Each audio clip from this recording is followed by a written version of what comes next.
The chamber of the Interstellar Council was a grand testament to the galaxy's diversity.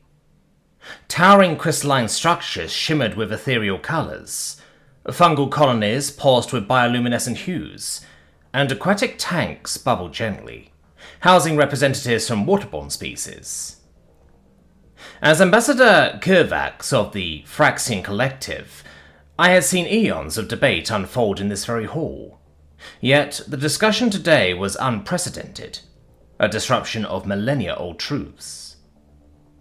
At the center of the chamber, a human representative stood, a mere 2 meters tall, clad in a simple suit of earth-grown textiles.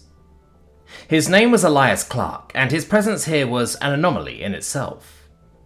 Humanity was late to the galactic stage, barely a century into interstellar contact. Their technology was primitive by our standards, their biology unimpressive.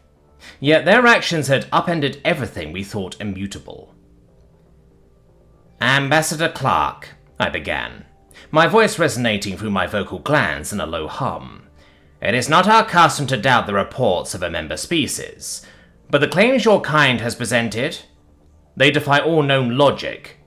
A barren world with no atmosphere, habitat domes built using outdated technology, and you thrive there?"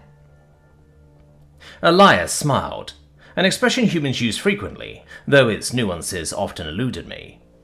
"Thrive might be a bit generous, Ambassador Kovacs, but yes, we made it work. The trick wasn't in what we had, but in how we used it." I exchanged glances with my fellow delegates. The Herrick's aquatic envoy gurgled a skeptical response, their bioluminescent tendrils flickering in doubt. "To thrive in conditions utterly alien to your physiology, you claim ingenuity alone suffices? Impossible. Even the most advanced species here require worlds similar to their origin planets." "Precisely," Elias said, spreading his hands in what I had learned was a gesture of openness. "You're constrained by that need, by the idea that a planet must cater to you. We don't see it that way. We adapt the planet to us." This notion was heretical.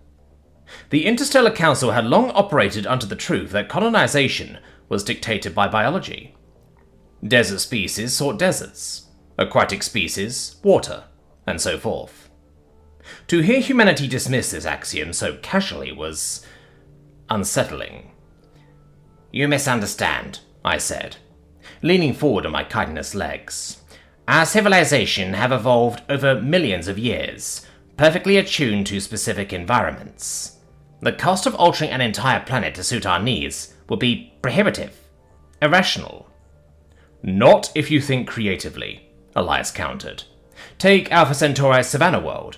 We built hydroponic systems for food, developed solar-based energy networks, and engineered shelters to regulate temperature. Sure, it was tough, but once the foundation was set, we didn't just survive, we built a thriving society." "And the barren world?" The crystalline envoy, Orlen of the Lithar Collective, spoke, their voice resonating like wind through a canyon. "No atmosphere, no resources. What possible logic drove you to settle there?"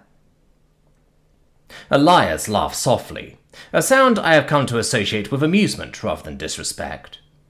"To prove we could. It was a challenge, and humanity thrives on challenges. We used modular habitats, powered by fusion reactors, and brought everything we needed with us. It wasn't about convenience, it was about possibility." The chamber fell silent. For eons, the Council had believed in the limits imposed by biology and environment. Humanity's actions were not just an anomaly, they were a paradigm shift.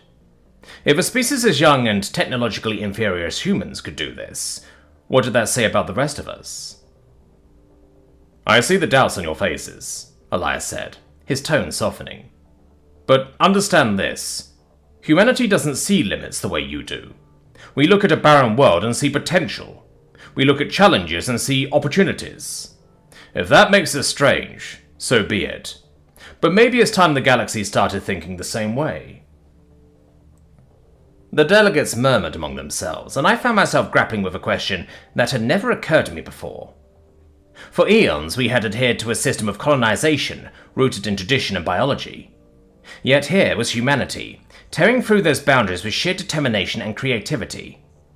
Was it possible that our adherence to the truths of the past had blinded us to greater possibilities? As the debate continued, I couldn't help but wonder. If humanity, with all its imperfections, could colonize the stars without regard for limits, what else had we been wrong about?